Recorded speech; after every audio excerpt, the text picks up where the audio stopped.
नारायण ने भगवान को बात कही थी, परमात्मा नरक मिल जाए लेकिन गलत व्यक्ति का संग न मिले, साथ न मिले। अपने बच्चों को इन खोटे लोगों से बचाओ। बच्चे बाहर पढ़ने को गए हैं, पढ़ाई कितनी कर रहे हैं ये बाद में पूछ लीजिएगा। सबसे पहले ये देखिए कि बेटी की सहेली कैसी है, सबसे पहले ये देखिए कि बेटे का मित्र कैसा है। इन सब चीजों का बहुत जीवन में असर होता है, भारी फर्क होता है। हम लोगों ने उनका साथ नहीं किया था जो हर तीसरे दिन कहते थे चलो फिल्म देखने के लिए, उनका संग नहीं किया। किनारा वो दिख जाते थे तो हम किनारा कर जाते थे, चौराहे पर खड़े होकर आमलेट खाते थे, मुर्गा अंडा, सिगरेट पीते थे। कभी कभी आते हैं दिख जाते हैं, कभी रोते हैं मोटे मोटे आंसू। हमें तो पागल समझते थे लोग। जहां मैं 10th में पढ़ रहा था, राजस्थान की पढ़ाई है मेरी ज़्यादा, तो वहाँ मेरे स्कूल के पास में एक हनुमान जी का मंदिर था, उसको बच्चे की हनुमान जी कहते। उम्र कोई बहुत ज़्यादा नहीं होती थी, 10 में 4-5 साल और जोड़ लें बस इतनी होती थी, 15 साल 14 साल 15 साल। तो जैसे ही वो मंगलवार आता, मैं अपने टीचर से अनुमति लेकर के और मैं सुंदरकांड सुनाने को जाता हनुमान जी को। मैंने 8 साल की उम्र से भगवान की कृपा से एकादशी का व्रत शुरू किया है। भगवान की कृपा से मुझे 7-8 साल में गीता जी के बहुत श्लोक याद हो गए थे।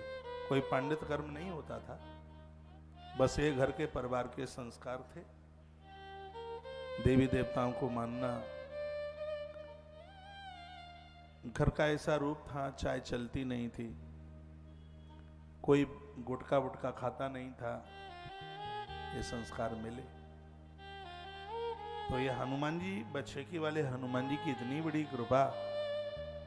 और जब मैं मंगलवार को वहां पर वो पाठ करता था, तो जब मैं लौट करके आता था तो लोग बोलते थे पागल आइए, पागल पागल पागल पागल पागल। और आनंद की बात यह है कि उनके मुख से कहा गया पागल मुझे कभी बुरा नहीं लगा।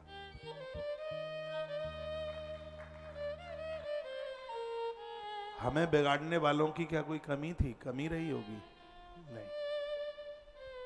मैंने देखा सड़क पर जाते थे, बेटियां भी स्कूल से जाती थी, बिगड़े हुए 1 नंबर के कुल्फी लेकर लड़कियों के मुंह के ऊपर मारते थे।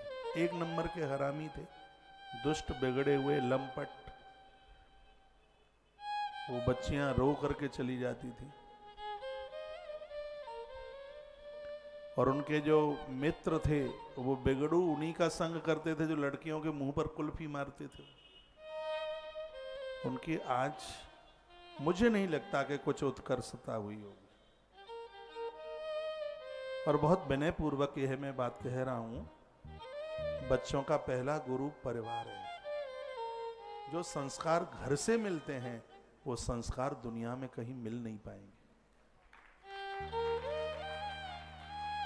बच्चे स्कूल की छुट्टी में आते हैं, आपको तो इतना भी टाइम नहीं है अपने हाथ का भोजन बनाकर उन्हें खिला दें, थोड़ा बहुत उनके पास बैठ लें। ध्यान ही नहीं है। जिन माई बाप का ध्यान अपनी संतान के ऊपर होता है उन बच्चों का बहुत उत्कर्ष होता है। तो संग का इतना बड़ा असर होता है, आपके बच्चे बहुत ऊपर चले जाएंगे, संगति मिल जाए।